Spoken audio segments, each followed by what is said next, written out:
Hello students, welcome to my YouTube channel easy learning. इस video में हम BPSC 134 की बुक जिसका नाम है अंतर्राष्ट्रीय संबंधों का परिचय, उसके 5th यूनिट के फर्स्ट मोस्ट इम्पोर्टेंट क्वेश्चन पर डिस्कशन करेंगे।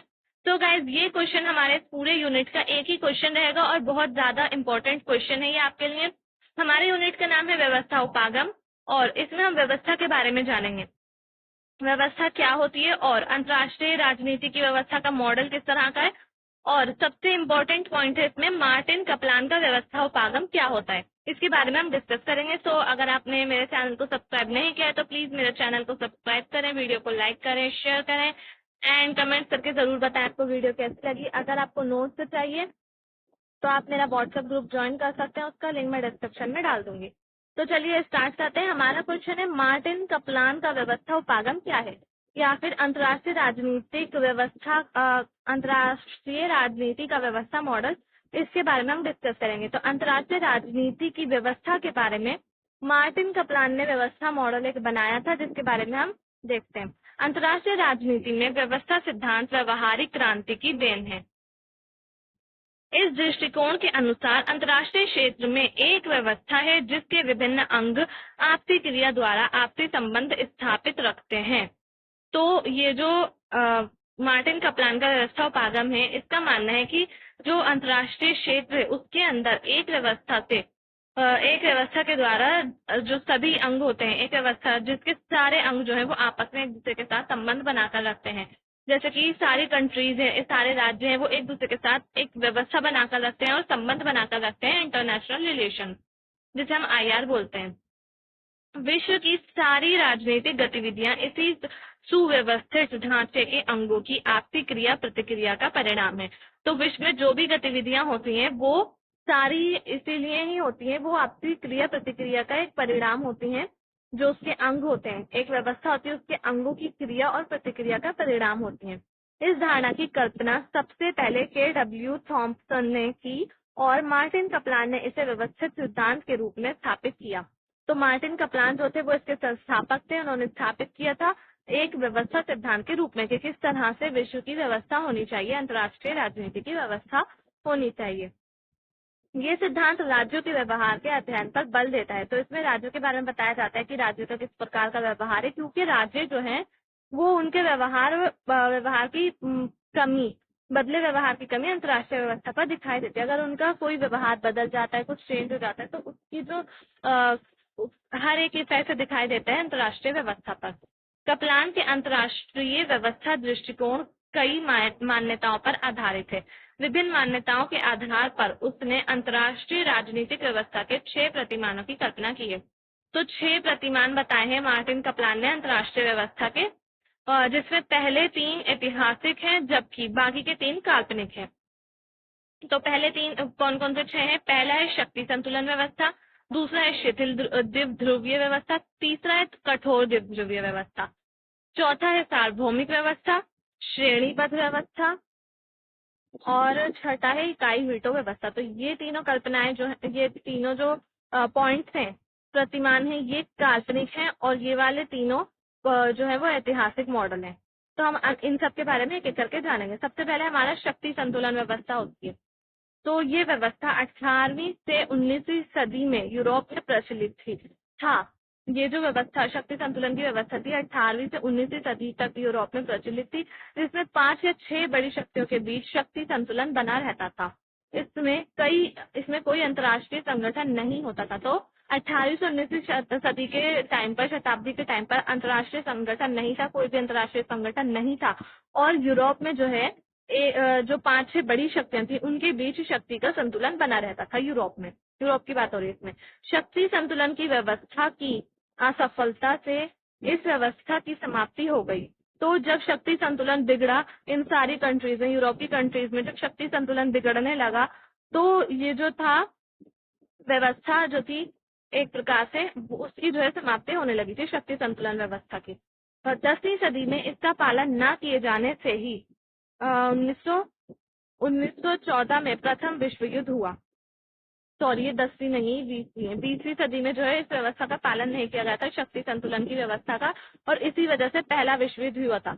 आप इसको 20वीं कर लीजिएगा, यहाँ पर 10वीं लिखा हुआ है, 20वीं सदी में हुआ था। दूसरा विश्व युद्ध, फर्स्ट वर्ल्ड वॉर और सेकंड वर्ल्ड वॉर। अब तीसरा सेकंड पॉइंट हमारा शिथिल द्विध्रुवीय व्यवस्था, यानी कि लूज बायोपोलर सिस्टम। शक्ति संतुलन व्यवस्था की असफलता द्विध्रुवीय व्यवस्था को जन्म देती है। जहां पर शक्ति संतुलन नहीं होता है वहां पर द्विध्रुवीय व्यवस्था जो है वो फैलने लगती है। द्विध्रुवीय व्यवस्था का मतलब होता है विश्व में दो महाशक्तियों का होना, दो महाशक्तियों का होना जो पूरे विश्व को कंट्रोल कर रही होती हैं, तो वो होती है द्विध्रुवीय व्यवस्था। शिथिल द्विध्रुवीय व्यवस्था में दो शक्तिशाली राष्ट्र बाकी राष्ट्रों को अपने अपने गुट में शामिल करने में सफल हो जाते हैं, जो कि मैंने अभी बताया अपने अपने गुटों में शामिल करते हैं, जैसे कि कोल्ड वॉर के समय में हुआ था 1945 से 1990 के बीच में यूएसएसआर और अमेरिका दोनों कंट्रीज जो हैं वो बाकी के अपने छोटे छोटे आसपास की कंट्रीज को भी और पूरे विश्व को कंट्रोल कर रहे थे और अपने गुटों में शामिल करने की कोशिश कर रहे थे। इसमें गुटों का संगठन शिथिल हो जाता है। तीसरा है कठोर द्विध्रुवीय व्यवस्था। तो कठोर द्विध्रुवीय व्यवस्था क्या होती है? शिथिल द्विध्रुवीय व्यवस्था आसानी से कठोर द्विध्रुवीय व्यवस्था में परिवर्तित हो जाती है। तो शिथिल मतलब कि जो इजीली हो सके और कठोर जो बहुत ज्यादा हार्ड हो। तो जो शिथिल द्विध्रुवीय व्यवस्था होती है वो आसानी से द्विध्रुवीय व्यवस्था में परिवर्तित हो जाती है, क्योंकि इसमें दो महाशक्तियां अपने गुटों के साथ जुड़ी शक्तियों का नेतृत्व करती हैं। अंतर्राष्ट्रीय संगठन बहुत कमजोर होता है तथा तटस्थ राष्ट्र सक्रिय नहीं होते। तो अंतर्राष्ट्रीय संगठन जो होता है वो कमजोर हो जाता है और जितने भी बाकी के राष्ट्र बचे होते हैं वो भी सक्रिय नहीं होते हैं। इसलिए जो द्विध्रुवीय व्यवस्था होती है, शिथिल द्विध्रुवीय व्यवस्था होती है, वो कठोर द्विध्रुवीय व्यवस्था में परिवर्तित हो जाती है। आई होप ये आपको समझ में आया हो। शिथिल द्विध्रुवीय व्यवस्था और कठोर द्विध्रुवीय व्यवस्था। शिथिल द्विध्रुवीय व्यवस्था में दो शक्तियां होती हैं जिनके पास पावर्स होती हैं, वो बाकी कंट्रीज को अपने गुटों में शामिल करती हैं और वो कठोर द्विध्रुवीय व्यवस्था में भी बदल सकती हैं अगर अंतर्राष्ट्रीय संगठन जो है उस पर कार्यवाही ना करे, उनको ना रोकें, उन द्विध्रुवीयता को ना रोकें, तो वो कठोर द्विध्रुवीय व्यवस्था में परिवर्तित हो जाएगी। अगर अंतर्राष्ट्रीय संगठन कमजोर होंगे और जो दूसरे राष्ट्र हैं, बाकी के राष्ट्र हैं जो कि दोनों में से किसी भी गुट में शामिल नहीं है, अगर वो भी एक्टिव नहीं होंगे तो जो शिथिल द्विध्रुवीय व्यवस्था है वो कठोर द्विध्रुवीय व्यवस्था में परिवर्तित हो जाएगी। फोर्थ है सार्वभौम व्यवस्था। इस मॉडल में सभी राष्ट्र एक संघात्मक प्रणाली में संगठित होते हैं। सार्वभौम कार्यकर्ता अत्यंत शक्तिशाली होता है तथा संपूर्ण विश्वास एक संघात्मक विश्व में बदल जाता है। तो इसमें बताया जा रहा है जो सार्वभौम व्यवस्था होती है उसमें पूरा जो विश्व होता है, सभी राष्ट्र जो होते हैं वो एक संघात्मक प्रणाली में इकट्ठे हो जाते हैं और सार्वभौम जो होता है सभी के बारे में सोचा जाता है इसमें, और इसमें जो है कार्यकर्ता जो होते हैं वो बहुत ज्यादा शक्तिशाली हो जाते हैं। सभी देशों के कार्यकर्ता होते हैं वो उसमें शक्तिशाली होते हैं और पूरा विश्व जो है वो संघात्मक विश्व में बदल जाता है। विश्वव्यापी कार्यकर्ता इतना शक्तिशाली होता है कि वह युद्ध रोक सकता है तथा शक्ति संतुलन बना सकता है। तो ये काल्पनिक क्यों है? सार्वभौम व्यवस्था काल्पनिक इसलिए है क्योंकि आज भी हमारे विश्व में कोई भी एक ऐसी संस्था या फिर ऐसा संगठन नहीं है जो कि युद्ध को रोक सके और दूसरी कंट्रीज को अपने कंट्रोल में कर सके। तो इसीलिए जो है अगर ऐसी सार्वभौम व्यवस्था होगी तो हमारे विश्व में कभी भी युद्ध नहीं हो सकता है, क्योंकि सार्वभौम व्यवस्था जो है वो ज्यादा शक्तिशाली होती है, वो युद्धों को भी रोक सकती है और शक्ति संतुलन बनाकर रखती है। फिफ्थ है हमारा पॉइंट श्रेणीबद्ध व्यवस्था। तो श्रेणीबद्ध व्यवस्था क्या होती है? एक ऐसी व्यवस्था भी आ सकती है जब एक बड़ी महाशक्ति विजय या संधि द्वारा सभी राष्ट्रों को अपने नियंत्रण में कर लेती है।